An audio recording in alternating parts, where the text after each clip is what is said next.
তখন নিশো ভাই আমি যখন বরবাদ বানিয়েছি তখন শাকিব খান ছিল। তখন আমি আমার নিজের মতো করেই বানিয়েছি শাকিব খানের সাথে। তখন সিয়ামেরও ছিল, জঙ্গলি ছিল। তখন নিশো ভাই আপনার নিশু ভাই আর মেগাস্টার এখন শাকিব খান। মানে যখন বরবাদ ছবি করছিল তখন মেগাস্টার শাকিব ভাই এই করে মুখে ফেনা উঠে গেছিল পৌঁছো। আমাদের আপু সমী আপু রিয়েল এনার্জি প্রোডাকশনের এই অবস্থা। মানে সে শিডিউল দিলে ঠিক আছে, শিডিউল না দিলে ঠিক নাই। এরা যতদিন এইগুলো করবে, মানে ভাবুন একবার যে আরমান নিশুকে সে বলতেছে আর নিশু ভাই ছিল, সিয়াম ছিল, শাকিব খানের সাথে যখন বরবাদ করি তখন এরা ছিল। ভাবুন তারও সাহস, ভাবুন তারও স্পর্ধা, ভাবুন তারা তারা নিশুকে যদি ভাই বলতে পারে তাহলে মেগাস্টার শাকিব খানকে কি বলা উচিত সেটা আপনারা কমেন্টে জানান। আমরা সত্যি কারোর সাথে লাগতে যাই না, আমাদের সাথে যদি লাগতে আসে আমরা কারো ছাড়ি না, এটা হচ্ছে মূল কথা। আমরা চাই যে বাংলা চলচ্চিত্র এগিয়ে যাও, বাংলা চলচ্চিত্র একটা সাকসেসফুল জায়গায় পৌঁছো, কিন্তু না, এই সমস্ত মানুষদের জন্য আমরা বাংলা চলচ্চিত্রকে দূরে হারিয়ে যায়। এই সমস্ত প্রযোজক এরা টাকলার মতন সব হয়ে যায়, মানে এক কোয়ালিটির লোক হয়ে যায়, টাকলা কোয়ালিটি। শাকিব খান যদি শিডিউল দেয় তাহলে ঠিক আছে, শিডিউল না দিলে তাহলে শেষ, তার সদ্য বৃষ্টি উদ্ধার বানিয়ে দেবে। এটা তো কিছুই না, এই যে সুমি, এটা তো কিছুই না। আরো কি কি বলে সেটার অপেক্ষায় আমরা আছি। এখন বলবে বরবাদ তো সুপারহিট হয় নাই, এই কথাও এই প্রযোজক বলবে, সেও থাকুন।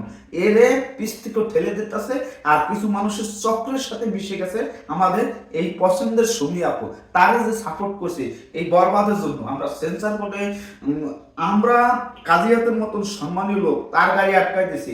মানে এটা ভাবুন একবার, আমরা এই ছবির জন্য কি না কি করছি। 17 জন ছিলাম ঢাকা শহরে, বরবাদ সাকসেসফুল হবে এটাই আমাদের চাওয়া পাওয়া প্রত্যাশা ছিল, কিন্তু সেটা হয়েছে। কিন্তু তার ব্যবহার, সে শিডিউল পায় না।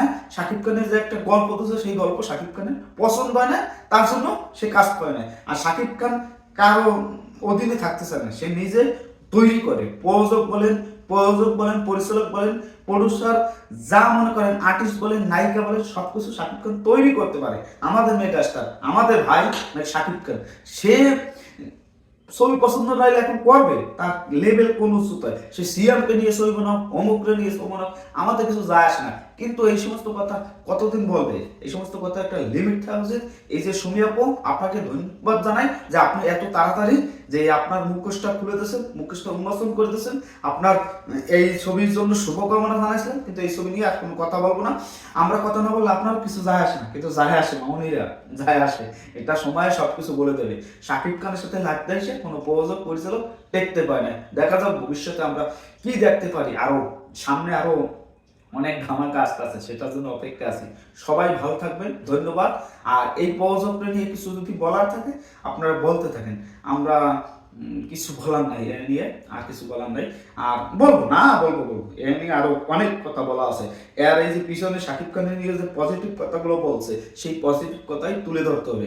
কেননা এগুলো যদি তুলে না ধরি তাহলে তো কাজ হবে না। আমরা সময়ে সবকিছু জবাব দেবো, সময়ের অপেক্ষা। সবাই ভালো থাকবেন, ধন্যবাদ। অল সাকিবিয়ানসরা জেগে উঠুন, সাকিবিয়ানরা জেগে উঠলেই হবে, এর অস্তিত্ব থাকবে না বাংলাদেশের চলচ্চিত্রে। দেখা যাক, সবাই ভালো থাকবেন।